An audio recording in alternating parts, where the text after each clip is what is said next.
Welcome to Bad Gear, the show about the world's most hated audio tools. The evolution of electronic musical instruments is mysterious. While we have seen vast improvements in the fields of design, bling bling per square inch and workflow elitism, today's spec sheets are oftentimes outclassed by the feature sets of many vintage instruments. Today we are going to talk about the Electribe 2 sampler. This most recent installment of the iconic Groove Machine range was brought to the market in 2015 and not only combines the aforementioned limitations with a product family's trademark primitivism, Korg also managed to make it look really bad when compared to its predecessor. At the first glance, Electribe 2S is ticking all the "do you want some sliced pumpernickel?"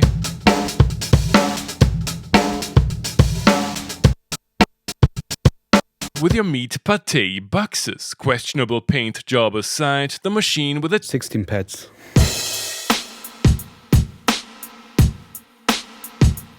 is technically identical to its Rumpler/Synth sibling. There's a warranty-defying firmware hack that lets you access sampling and many additional features on both, but even in its original state, the 2S comes with plenty of dance music staples, loops, phrases,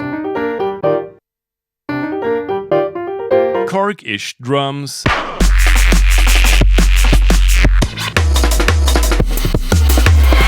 and basic VA oscillators.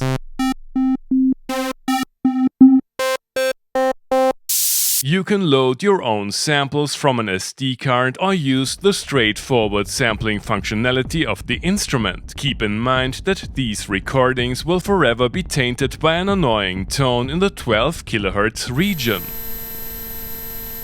This is, of course, completely unacceptable, but you can work around it with mindful gain staging, being able to intuitively modify the oscillator tones,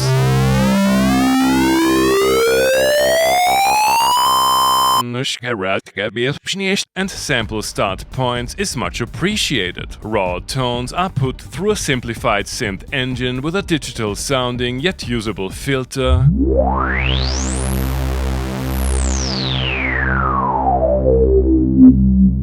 that comes in the flavors high, band and low pass and can be modulated with a dumbed down envelope, which is the primary weakness of the otherwise rather complete synth structure with its versatile LFO.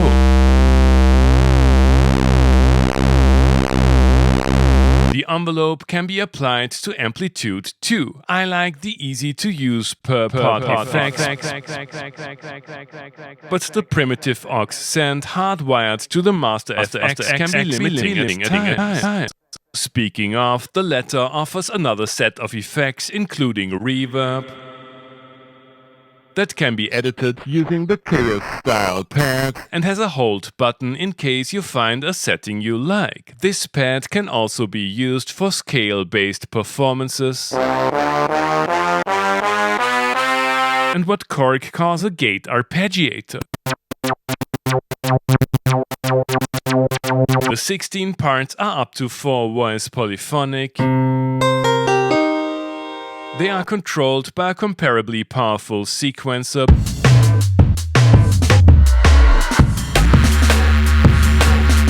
but note stealing can be an issue given the total polyphony of 24. While the 2S appears to be a rather hands-on groovebox, important functionality is hidden in a seemingly endless yet rather shallow menu, setting up polymeters, swing and grooves,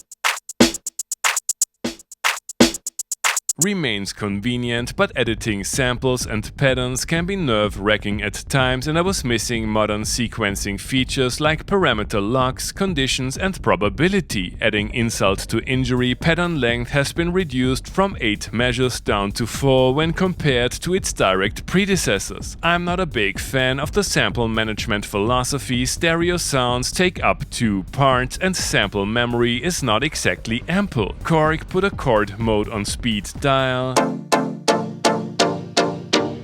Step jump is a nice touch, and a firmware update made pattern switching a little smoother, albeit not perfect. The rear panel is dominated by mini jacks, with a master output being a notable exception. MIDI lets you control up to 16 external instruments independently, which is remarkable, and various export features including Ableton Live compatibility and an event recorder let you preserve your creative output for future generations. In spite of various complaints, the MPC style pads on this unit are solid, but I could live without the need for speed underglow. Thanks to Klangfarbe for lending me one of their floor models, which are still less affordable than more contemporary groove boxes. The distinct sound and approachability of the Electribe range had a profound impact on electronic music as we know it. Is the 2S worthy of that legacy or nothing but Korg's MPC 0? You have already heard the Electribe in today's intro tune. Its stock samples are not exactly ideal for this, and the synth functionality won't put your Minilog out of its job. Time for a little Electribe solo jam.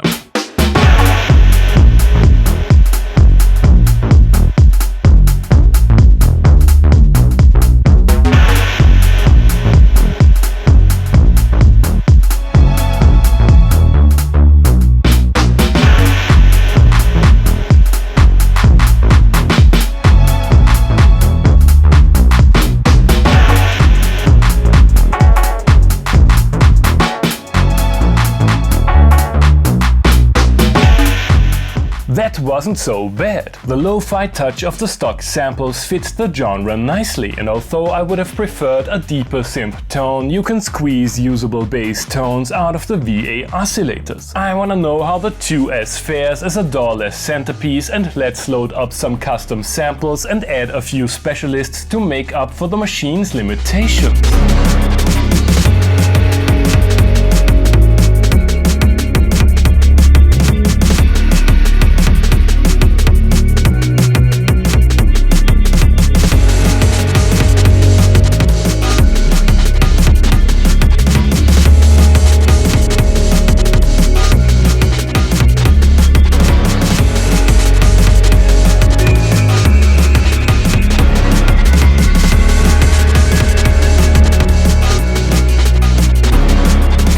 That was more work than fun. Although I was able to get note stealing under control, 24 voices are not much, and I was struggling with strange behavior of the always-on quantization. Straight out of the box, the tone of the 2S seems a little one-dimensional. Let's move a few of my groovebox creations over to Ableton for a downtempo remix of a 70s cop show montage soundtrack that led to the show's cancellation after only one season.